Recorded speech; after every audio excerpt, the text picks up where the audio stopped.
G'day everyone, welcome to Animal Tales with Tim Faulkner. That's me. Today I want to talk to you about a very special turtle called the Manning River turtle and its conservation program.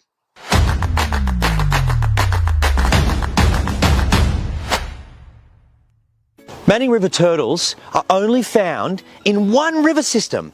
Now there's a few creeks that they live in at the top of that river system, but they're only found in one little area, and that makes their conservation so much more important because if they disappeared and went extinct, they will never be seen again. And they've been on this earth for 85 million years. And dinosaurs went extinct 65 million years ago. So they've been around since before the time of dinosaurs for such a long time. Manning River turtles are aquatic. They live in the water. The only time they come out of water is when females come onto the land to lay their eggs. But let's go through some of their external features, their physical features. Now they're turtles, so they have a hard shell. And people often ask, what's the difference between a turtle and a tortoise? Now, I like to remember it this way. Let's think about a Galapagos tortoise. It is a land tortoise. It has feet like an elephant, and it lives on the land. Now, sea turtles have flippers. That's an easy way to remember it. Tortoises have feet, turtles have flippers. But things like Manning River turtles kind of don't fit between either, but they are called turtles and they do live in the water. And whilst they don't have flippers, their feet are still webbed like a duck. So that's why they're turtles. Some other physical features are how they breathe. They have two little nostrils. They can hold their breath for longer than humans, but they still have to come up and breathe. And the more energy they use underwater, the more often they have to come up and breathe. Now, their eyesight is quite good. They can see underwater, and they've got a little sheath, a little eyelid that comes down, so it protects their eye, but they can still see through it, kind of like a crocodile. Now, their skin, it might look spiky and scaly, but it's actually quite soft, and that's why they've got that hard shell. If something like a sea eagle picked a turtle up in its talons, the turtle pulls inside its shell, and the eagle can't eat it because it's protected, and they've got to protect those soft parts of the body. Living underwater, they don't have many predators. Now, things like fish, Murray cod or yellow-belly perch will eat little baby turtles, but those little babies hide in the reeds. Once you're a big adult turtle and you're underwater, you really don't have many predators. Let's think about it. What could predate a turtle in the water? I know one thing, and that's a sea eagle, a fishing eagle. It can come down and swoop a turtle, so they tend to stay on the bottom. And when they come up to breathe for air, they go up in a reedy section where the sea eagle can't see them. Whenever I snorkel, and I snorkel a lot, look for endangered turtles, whenever I snorkel and I see a big fallen down tree in the water, I always know that's where the turtles will be. So they like to hang around those trees and the stumps and the logs underwater, but that's also where their food washes up. Now, Manning River turtles are omnivorous.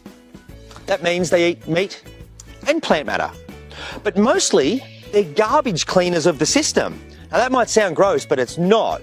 They keep the system clean. So let's say Tasmanian devils.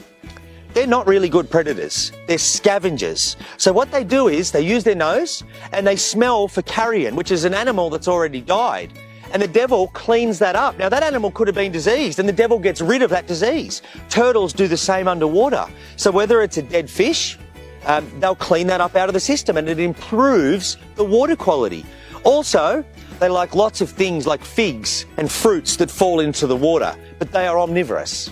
Manning River turtles live in a really specific part of the rivers that they live in. They like the big rocky holes where there's deep water. And in the enormous drought that we just had, the only places you could find turtles were in these big rocky holes. That was their last refuge. That's where they survive.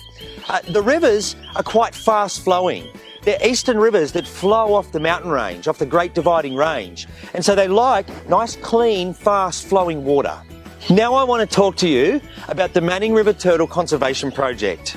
My two organisations, the Australian Reptile Park and AussieARK, both help this turtle. Now, they were classified as endangered a few years ago, and their major threats are pollution to the waterways, the erosion of the nest banks. So females have to come up and lay their eggs. But what do you think happens if a cow comes along?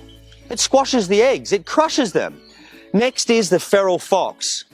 These turtles for 85 million years never had a feral fox. We didn't have them in Australia. Now, when Europeans brought the fox to Australia, it learnt how to hunt turtle eggs. And almost 100% of turtle nests are being eaten by foxes. And the last thing is siltation. Now, siltation is when you've got a cleared paddock, and instead of the water running off when it rains through grass and forest, it runs off a paddock, and all the dirt comes with it, and that dirt is called silt. And that silt clogs up the waterways. The turtles can't see, they can't breathe, they can't hunt, they can't find their food, and it's a really big problem. So Aussiark, we've gone out into the wild and we've collected 12 turtles, and we've started an insurance population. We think now there's a couple of thousand in the wild. That's it. Just a couple of thousand, and their numbers are declining. So we've gone out and we've collected 12 and we've brought them into captivity. And our job is to breed them and get them back into the water. So if we can breed them and hatch the eggs and save those little ones, tiny little turtles, you think the cow can't trample the eggs because we've got them safe. The fox can't eat the eggs because we've got them safe.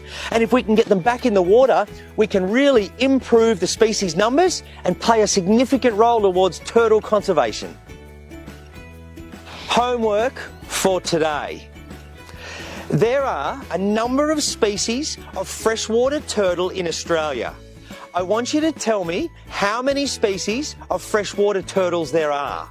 Okay, just in Australia. And note that I said freshwater. I'm not talking about sea turtles. How many species of freshwater turtles are there in Australia?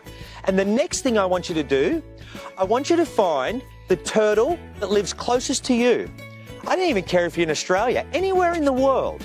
I want you to find a species of turtle that lives somewhere near you. I don't care how far it is. Find one that lives near you. I want you to draw me that turtle, but I want it underwater. And I want you to find out who else lives with it. Is there a species of fish? Is there a species of yabby or crayfish? Are there platypus? Is there more than one species of turtle? I want a picture of that underwater world. And that's it for today. Thanks for watching. I'll see you next time.